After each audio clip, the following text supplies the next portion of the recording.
ഒരു ഗുണമില്ല അവനെ കുറിച്ച്. അതുപോലെ വെറുതെ ഒരു സ്റ്റൈലിനെടുത്ത് കിട്ടിയില്ല. ഇത് വർക്ക് ചെയ്യുവാണെങ്കിൽ ECG വരെ എടുത്തു വരും.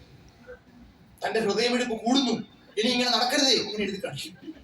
ഒരു ECG എടുത്താലോ, ഇത്രയും വലിയ ശബ്ദം നിനക്ക് കേട്ടാൽ നിന്റെ ചെവിയുടെ മറ്റതടിച്ചു പോകും എന്ന് പറയും. പക്ഷെ ഇപ്പൊ ഒന്നും പറയുന്നില്ല.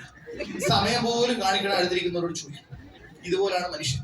അവന് ചാർജ് ഉണ്ടെങ്കിൽ അവന് ചന്ദ്രന് വരെ പോകും, ചാർജ് ഇല്ലെങ്കിൽ സ്വന്തം ബാത്റൂമിൽ പോലും പോത്തും. ഹലോ, പറയുന്ന മനസ്സിലാവുന്നുണ്ട്? ചാർജ് വേണം, പിടിയിട്ടുന്നോ? അപ്പോ റിലേഷൻഷിപ്പ് പറഞ്ഞു, ഇതിനെ കുറിച്ച് ഒത്തിരി കിടക്കുന്നില്ല. ബന്ധങ്ങളാണ് ഈ ബിസിനസിന്റെ കോർ വാല്യൂ. ആ ബന്ധം മെയിൻറ്റെയിൻ ചെയ്യാൻ നമുക്ക് പറ്റണം. പരസ്പരം അങ്ങോട്ടും ഇങ്ങോട്ടും ബഹുമാനിക്കാൻ പഠിക്കണം. ബന്ധങ്ങൾ മെയിൻറ്റെയിൻ ചെയ്യാനുള്ള എളുപ്പവഴി 3 പോയിന്റ് ശ്രദ്ധിച്ചാൽ മതി. 1, എന്റെ പണം പോലെ തന്നെ മറ്റുള്ളവരുടെ പണത്തിനും വില കൊടുക്കണം. നമ്പർ 1. എന്റെ സമയം പോലെ തന്നെ മറ്റുള്ളവരുടെ സമയത്തിനും വില കൊടുക്കണം. നമ്പർ 2.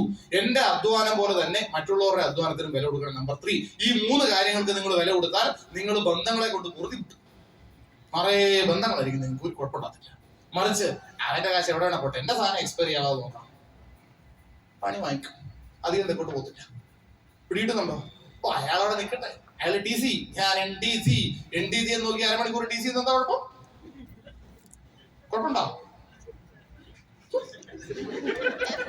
ഞാൻ നേരെ നോക്കി